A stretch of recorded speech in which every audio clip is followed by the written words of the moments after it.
மீண்டும் மற்றொரு வீடியோ மூலமாக உங்க எல்லாரையுமே சந்திக்கிறதுல சந்தோஷம். குழந்தைகளுக்கு முன்னால ஆர்கியூ பண்ணிக்கொள்ற அம்மாக்களுக்கான வீடியோ தான் இது. குழந்தைகள் சின்ன குழந்தைகள் தானே, இவங்களுக்கு என்ன விளங்க போகுது, நம்ம பேசுறது புரிய போகுதா, அல்லது பெருசா சண்டை பிடிச்சு பிசிக்கல் வயலன்ஸ்ல முடிந்தா தான் அது உண்மையிலேயே சண்டை.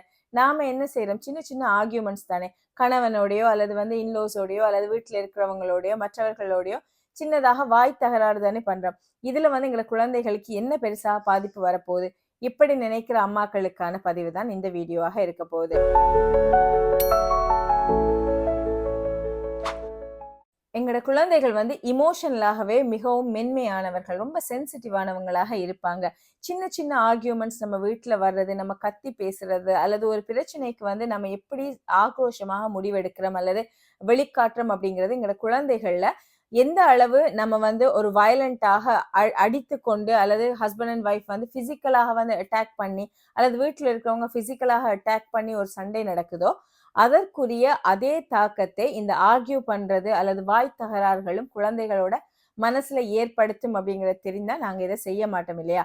சோ இந்த வீடியோ மூலமாக நாங்க பார்க்க போறது, குழந்தைகளோட மனதுல எந்த அளவு தாக்கத்தை இந்த ஆர்கியூ பண்ற பேரண்ட்ஸ் அல்லது குறிப்பாக அம்மாக்கள், இந்த பிரைமரி கேர் கிவர்ஸ் அப்படின்னு சொல்லுவோம் இல்லையா, எங்களோட சமுதாயத்துல சொசைட்டில நாங்க பெரும்பாலும் அம்மாக்கள் தான் இந்த பிரைமரி கேர் கிவராக இருக்க போறாங்க. அப்பாக்களை விட கூட நேரம் ஸ்பெண்ட் பண்றவங்க அம்மாக்களா குழந்தைகள் விஷயத்துல இருக்க போறாங்க.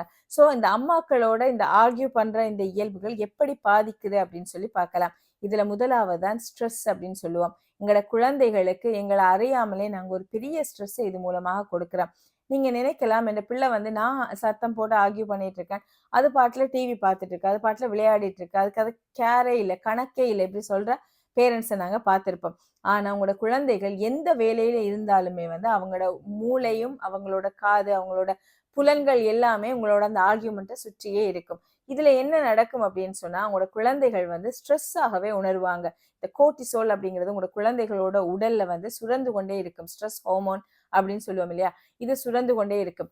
இதனால உங்களோட பிள்ளைகளோட தூக்கம் பாதிக்கப்படும். உங்களோட பிள்ளைகள் சிறு வயதிலிருந்து இந்த ஸ்ட்ரெஸ்ஸுக்கு எக்ஸ்போஸ் ஆகிறப்போ அது அவங்களோட மூளை வளர்ச்சி பாதிக்கப்படும். இதே நேரம் அவங்க ஒரு விஷயத்தை அட்டென்ஷனோட பாக்குறது, ஒரு விஷயத்தை சரியாக கூர்ந்து கவனிக்கிறது, படிக்கிறது, ஞாபகம் வைத்துக் கொள்றது, ஞாபக மறதிக்கு ஆளாகிறது, இப்படி நிறைய விஷயங்கள், நிறைய பாதிப்புகள் உங்களோட குழந்தைகளை உருவாகும். அடுத்ததுதான் ஒரு பய உணர்வையும் ஒரு பாதுகாப்பற்ற உணர்வையும் குழந்தைகளுக்கு உங்களோட ஆர்கியூமெண்ட்ஸ் தோற்றுவிக்கும். அதாவது உங்களோட பிள்ளைகள் நீங்க பிள்ளைகளோட சண்டை பிடிக்காட்டியும் ஆர்கியூ பண்ணாட்டியுமே உங்களுக்கு இடையில உங்களோட வீட்டில் நடக்கிற அந்த ஆர்கியூமெண்ட்ஸ் இருக்கு இல்லையா, இது உங்களோட குழந்தைகளுக்கு ஒரு பய உணர்வை தோற்றுவிக்கும்.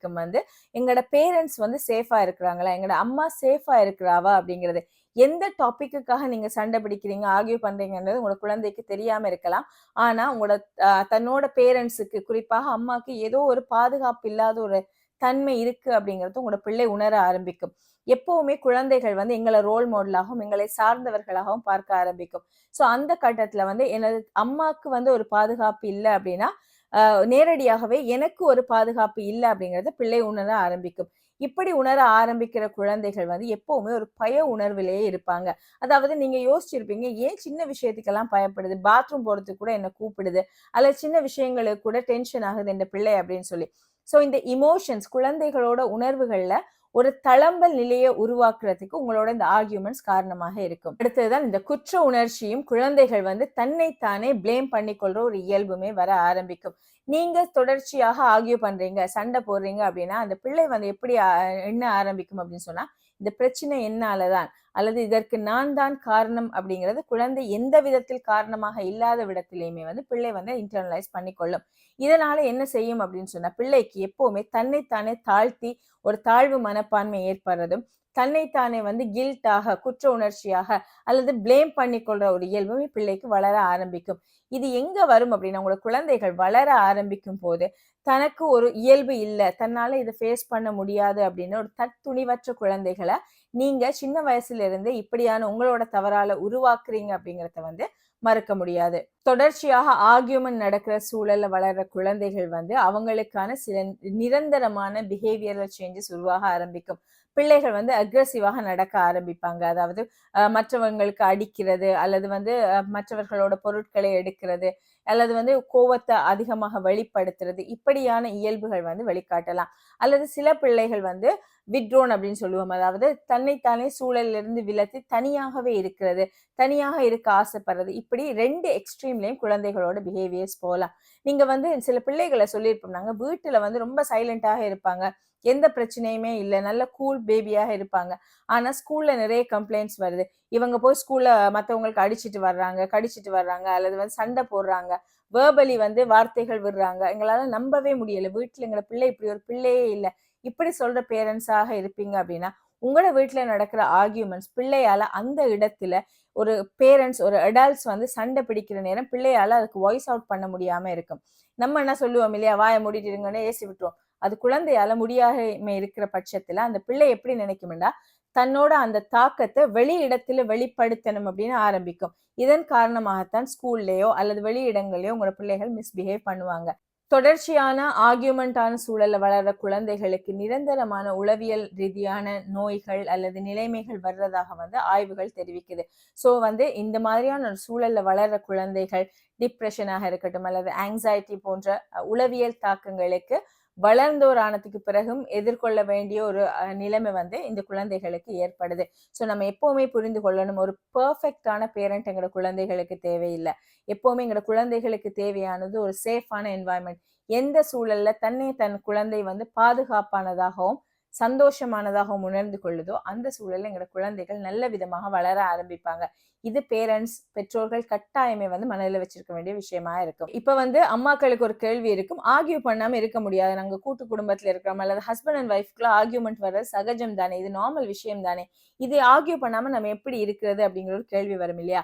சரி, ஆர்கியூ பண்ணாம இருக்க முடியாது. எப்படி நீங்க வித்தியாசமா செய்யலாம் அப்படின்னா, குழந்தைகளுக்கு முன்னால இந்த வாக்குவாதம், வாய் தர்க்கங்களை தவிர்த்து கொள்ளணும். பிள்ளைகள் இல்லாத நேரத்துல உங்களோட ஹஸ்பண்டோடயோ நீங்க யாரோடயோ உங்களுக்கு ஏதாவது ஒரு ஒரு ஹீட்டட் ஆர்கியூமெண்ட் ஒன்று வரப்போகுது அப்படின்னு சொன்னா, பிள்ளைகள் இல்லாத இடத்துல ஒரு ரூம்லயோ உங்களோட பிரச்சனைகளை நீங்க வைத்துக் கொள்ளலாம். இது முதலாவது வழியாக இருக்கும். அடுத்ததுதான், ஒரு ஆர்கியூமெண்ட்டை உங்களோட குழந்தை சந்திச்சிருச்சு அப்படின்னு சொன்னா அதற்கு ஏற்ற மாதிரி பிள்ளைகளோட ரீகனெக்ட் பண்றது.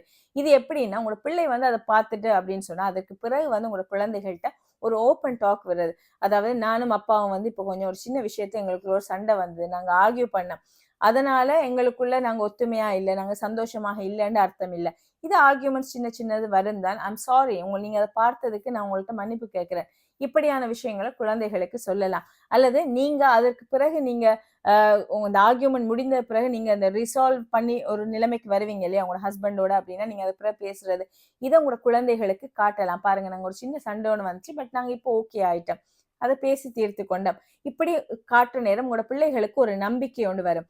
அவங்களுக்கு அவங்க பாதுகாப்பாக இருக்கிறோம் அப்படிங்கிற ஃபீலிங் மட்டும் இல்லாம, உறவுகள் மீதான ஒரு ரிலேஷன்ஷிப் அப்படிங்கிறது வந்து சின்ன சின்ன பிரச்சனைகள் வந்தாலும் அதை ரீபில்ட் பண்ணலாம் அப்படிங்கிற ஒரு நம்பிக்கையோடு வரும். அடுத்ததுதான், ஒரு ஒழுங்கான முன்மாதிரியாக ஒரு எக்ஸாம்பிளாக எங்களோட குழந்தைகளுக்கு நாங்க இருக்கிறது. ஒரு பிரச்சனை வந்தா அதை கத்தி ஆர்கியூ பண்ணித்தான் சால்வ் பண்ணணும் அப்படிங்கிற அவசியம் கிடையாது இல்லையா? ஸோ அதுக்கு நிறைய வழிகள் இருக்கும். காமாக பேசலாம், அல்லது சரியான ஒரு நெகோசியேஷனுக்கு வரலாம், ஓப்பனாக கம்யூனிகேட் பண்ணலாம், இப்படியான விஷயங்களா இருக்கட்டும், அல்லது அந்த இடத்தை விட்டு ஒதுங்கி அதை இக்னோர் பண்றதாக இருக்கட்டும். இப்படி ஒரு பிரச்சனையை எப்படி சவால்களை சமாளிக்கிறது அப்படிங்கறது உங்களோட குழந்தை உங்களை பார்த்து கற்றுக்கொள்ள போறாங்க. ஸோ அதற்கான சரியான ஒரு முறையை வந்து நீங்க அடாப்ட் பண்ண ஆரம்பிக்கலாம். அடுத்ததான் வந்து அம்மாக்கள் குறிப்பாக இன்னொரு தவறுதான் வந்து நான் சரி அப்படிங்கறது நிரூபிக்க போறது. ஆஃப்கோர்ஸ் நீங்க ஒரு பிரச்சனையில வந்து உங்களோட ஹஸ்பண்டோடையோ அல்லது உங்களோட வீட்டு சூழல்லையோ வந்து நீங்க சரியாக இருக்கலாம், அவங்க மத்த பார்ட்டி வந்து தவறாக கூட இருக்கலாம். ஆனா அதை எப்பவுமே நாங்க நிரூபிக்க ட்ரை பண்றது கூட இந்த ஆர்கியூமெண்ட்ஸுக்கு ஒரு காரணமாக இருக்கும். அந்த நேரம் நாங்க யோசிக்கணும் வந்து, நான் சரி அப்படிங்கறது நிரூபிக்கிறது எனக்கு பெருசா, அல்லது என்னோட குழந்தையோட மென்டல் ஹெல்த் முக்கியமா? அதாவது இந்த சண்டையில நான் ஜெயிக்கிறது முக்கியமா, இந்த பிள்ளை வந்து சந்தோஷமான சூழல்ல வளர்ந்து ஒரு நல்ல ஒரு குழந்தையாக வளர்றது முக்கியமா? இப்படி நீங்க அந்த நேரம் யோசிக்க ஆரம்பிச்சீங்கனாலே பெரும்பாலான ஆர்கியூமெண்ட்ஸ் நாங்க கைவிடுவோம். இவங்க இப்படித்தான் அப்படின்னு சொல்லி அதை விட்டுட்டு நாங்க அடுத்தது மூவ் பண்ணிட்டே இருப்போம் இல்லையா? ஸோ இதுல நீங்க ரெண்டையுமே வந்து ப்ரையோரிட்டைஸ் பண்ணி பார்க்கணும்.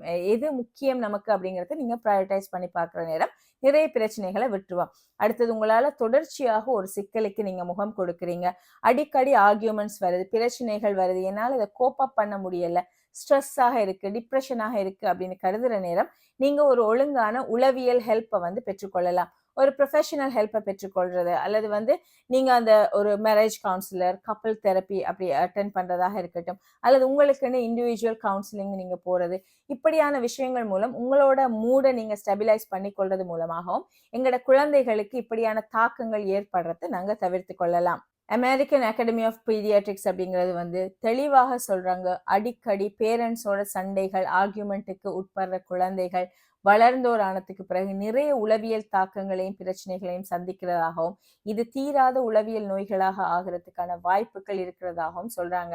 ஸோ இப்படியான விஷயங்களை நாங்க எங்க லைஃப்ல இருந்து எடுத்துக்கொள்றது மூலமாக, அல்லது நாங்க இதுல இருந்து விடுபடுறது மூலமா எங்களோட குழந்தைகளை ஆரோக்கியமான உடல் மட்டும் இல்லாம உளவியல் ரீதியாகவும் ஆரோக்கியமான குழந்தைகளா வளர்க்கலாம் அப்படிங்கிற ஒரு எதிர்பார்ப்போட இன்னும் ஒரு வீடியோ மூலமா சந்திக்கிற வரைக்கும் விடைபெறுகிறேன். நன்றி.